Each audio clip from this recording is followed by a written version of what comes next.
ଦଳୀୟ ଟିକେଟ୍ ବାଣ୍ଟିବେ ପାଣ୍ଡିଆନ। ନବୀନଙ୍କ ପ୍ରତି ମୋଦିଙ୍କ ନରମ ଆଭିମୁଖ୍ୟ ପରେ ବଢ଼ିଲା ଚର୍ଚ୍ଚା। ପାଖେଇ ଆସିଲାଣି ସାଧାରଣ ନିର୍ବାଚନ। ରାଜ୍ୟର ବିଭିନ୍ନ ଜିଲ୍ଲାରେ ବିଜେଡିର ନୂଆ ନେତା ଭିକେ ପାଣ୍ଡିଆନ ନୂଆ ଓ କାର୍ଯ୍ୟକ୍ରମ ମାଧ୍ୟମରେ ଯୁବ ଭୋଟରଙ୍କୁ ନିଜ ସପକ୍ଷରେ ରଖିବାକୁ ଚେଷ୍ଟା କରୁଛନ୍ତି। ଯଦିଓ ତାହା ସରକାରୀ କାର୍ଯ୍ୟକ୍ରମ, ତଥାପି ସେଥିରେ ରାଜନୀତିର ବାସ୍ନା ବାରିଛନ୍ତି ରାଜନୈତିକ ସମୀକ୍ଷକ। ଅନ୍ୟପଟେ ଶ୍ରୀ ଜଗନ୍ନାଥ ପରିକ୍ରମା ପ୍ରକଳ୍ପକୁ ମାଗଣାରେ ଲୋକଙ୍କୁ ବୁହା ଚାଲିଛି। ମୋଟାମୋଟି ବିଜେଡିର ତାର ଷଷ୍ଠ ଥର କିଭଳି କ୍ଷମତାକୁ ଫେରିବ ତାର ଅପ୍ରାଣ ଉଦ୍ୟମ କରୁଛି। ଯଦିଓ ସର୍ଭେରେ ବିଜେଡି ଲୋକପ୍ରିୟତା ଖସୁଥିବା କଥା କୁହାଯାଉଛି, ତଥାପି ପ୍ରୟାସ ଜାରି ରଖିଛି।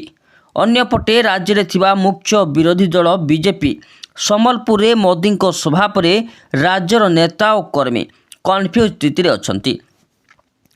ରାଜ୍ୟ କଂଗ୍ରେସ ଯୁବରାଜ ରାହୁଲ ଗାନ୍ଧୀ ଓଡ଼ିଶା ଗସ୍ତରେ ଆସି ବିଜେଡି ଓ କେନ୍ଦ୍ର ବିଜେପି ଉପରେ ଖୁବ୍ ବର୍ଷିଛନ୍ତି। ବିଜେଡି ଓ ବିଜେପି ଭାଇ ଭାଇ ବୋଲି କଂଗ୍ରେସ ଅଭିଯୋଗ କରିଥିବା ବେଳେ ବିଜେଡିର ନୂଆ ନେତାଙ୍କୁ ମଧ୍ୟ କଡ଼ା ସମାଲୋଚନା କରିଛି କଂଗ୍ରେସ। ନବୀନଙ୍କ ଉପରେ ମୋଦିଙ୍କର ନରମ ଆଭିମୁଖ୍ୟ ରଖୁଥିବାରୁ ଏଭଳି ସ୍ଥିତିରେ ପାଣ୍ଡିଆନ କେବଳ ବିଜେଡି ଟିକେଟ୍ ନୁହଁ, ବିଜେପି ଟିକେଟ୍ ମଧ୍ୟ କିଏ ପାଇବ ତାହା ସ୍ଥିର କରିବେ ବୋଲି ଏକ ଆଲୋଚନା ଜୋର ଧରିଛି।